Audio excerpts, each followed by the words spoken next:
So with the first video, man, we figured out that the bumper is a little darker than the rest of the car. So we're gonna have to go ahead and blend in those quarter pounders and paint a little bit of that trunk. We had to paint the trunk anyway. But yeah, man, let's get it. So we're gonna hit it with that sander.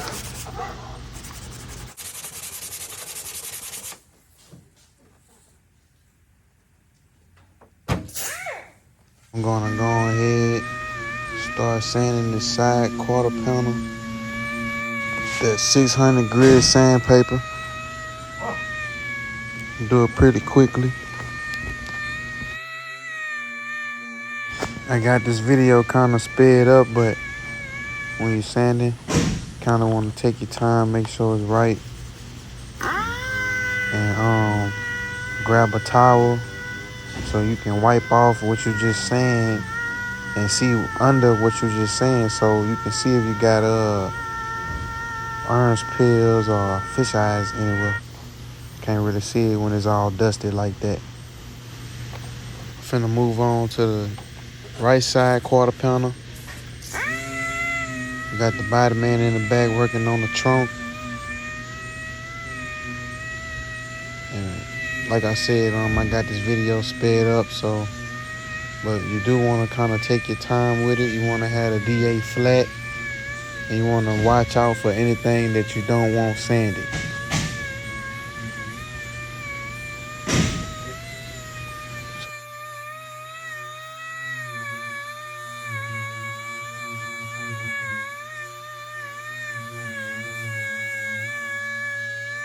See that towel? I never wiped it yet, so that's what not to do.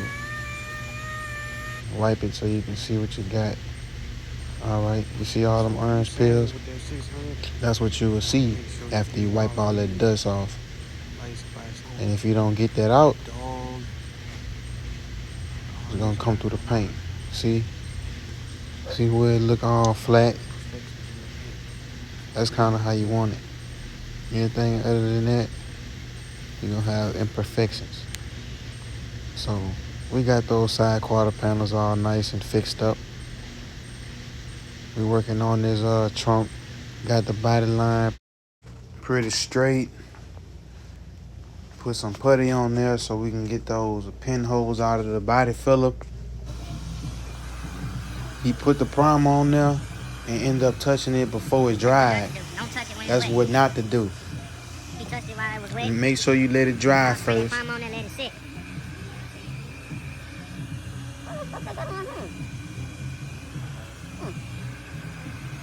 Make sure you let it dry first, man. Make sure you let it dry. So we got this side all good and all sanded right. with 600. So we got both sides got really this side. good sanded. Finna go and wash this bad boy. Make sure you're getting all the cracks with that sand pad. Make sure you get all in the when cracks. you wash it. Make sure you get all in the jam. You ain't gotta worry about nothing being, you want it on the edge. You want it nothing not sticking. This is So what we not just to do. 600 it. You It's see not really the orange good. peels, you Orange wanna peels get in that there. out too. Not really good. But you wanna 600 it. This is how you want it to look right here. And after you do that, you wanna go and wash it with a scuff pad.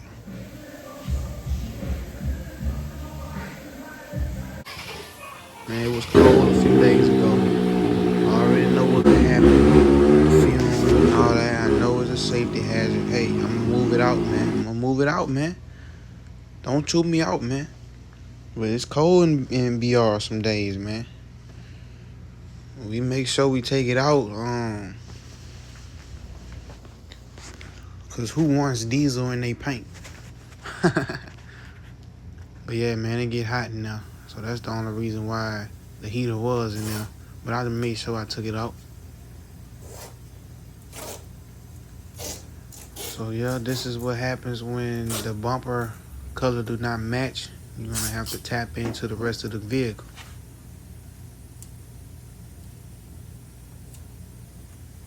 But this is real simple, man.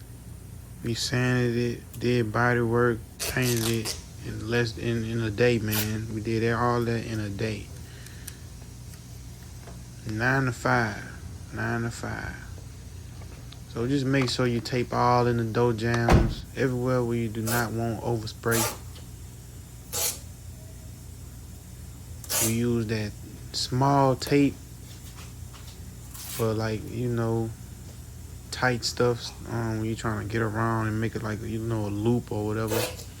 And we use that big tape when we're trying to get more coverage, when we taping down that plastic to the car, and so no overspray get in there.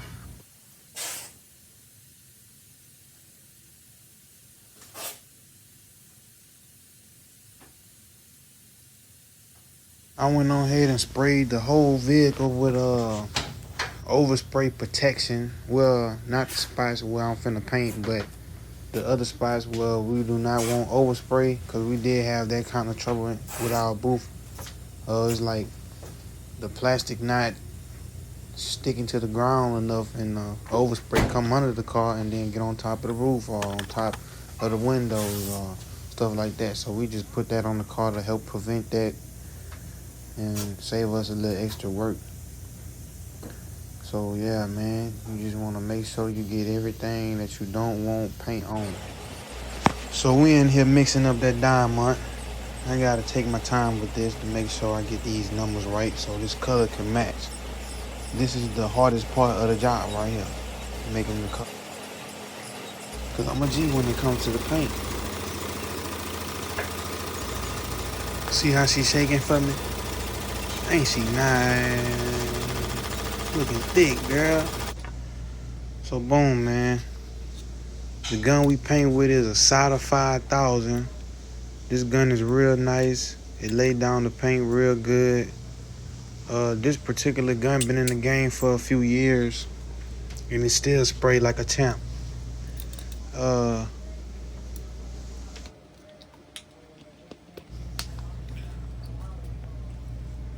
this gun.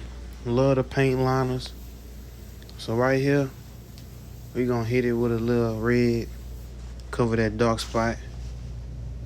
Henry had to come up in there and clean up that overspray protection that we got on the quarter panel for the rest of the vehicle. It got on there, so we just gotta knock that off so it don't cause no chemical reaction or imperfection in the paint. So that's just some water and a little rag. Knock that off real quick, bam. Come back, go over that spot again, and then I'm gonna carry that onto the rest of the trunk and do a nice little fade all the way to the back, because we got like a little breakthrough at the top where that Nissan sign at on the left side, and we're gonna fade the sides where the bumper connect that too, so everything could look matte, like everything gonna look even. She'll never know that it's been in a collision. They'll know, but you know what I'm saying, when somebody look at it, they'll never know, you know what I'm saying. Like everything gonna match. It wouldn't look like it's just gonna look nice factory. So boom, come up in here, tack rag it, because I don't want no trash up in my clip. Even though it's impossible to get zero trash, but that minimize it right there. And this video is kind of sped up, so if it look like I'm moving too fast, that's all it is. I ain't really try to move too fast. I kind of try to take my time because of the video, but yeah, I had sped it up. So yeah, I'm using Vitek. This is medium wet coat. This is the first coat. You're gonna see a few dry spots still on it because this is the first coat. I mean, some people like to wet it down their first coat. Some people spray it a little different.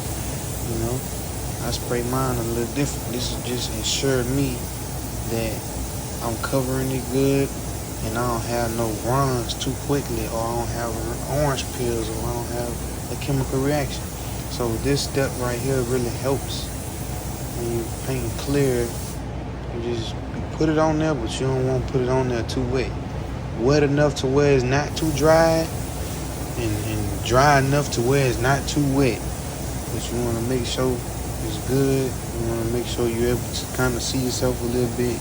It would It's not gonna look too glass house because it is your first coat, but you do want it to look good. And that'll let you know how the rest of the job is gonna turn out.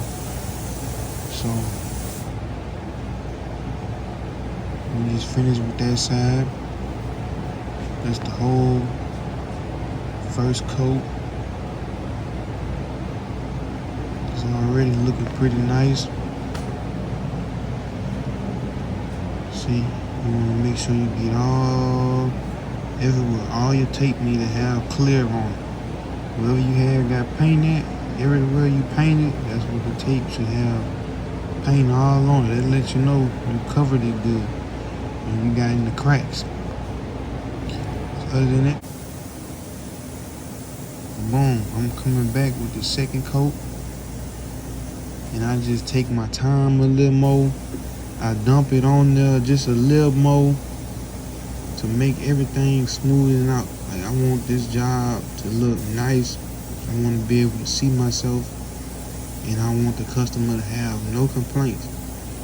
So this is how you do that. Make sure you keep those strokes even. And you want that clear to build up. You want it to like flow into something smooth. Like it's gonna go on there, you know, choppy, and then it's just gonna flow out smooth, start looking nice and good. And that's how you know. But when you take your time, you gotta get the feel of your gun. You gotta get the feel of the clear you using to know exactly how you should approach the job. You should know how cold it is, how hot it is outside. It's just certain things you want to know when you paint. And those few steps right there just help you paint more efficiently. Because other than that, you'll have a whole lot of redoing to do. So, painted both sides. Clear both sides. This is the second coat of clear. I'm gonna show y'all. You know what I'm saying? It's really a done deal now, man. You know what I'm saying? They call me Mr. Overkill. I get extra even. Make sure it's right. Make sure it's right.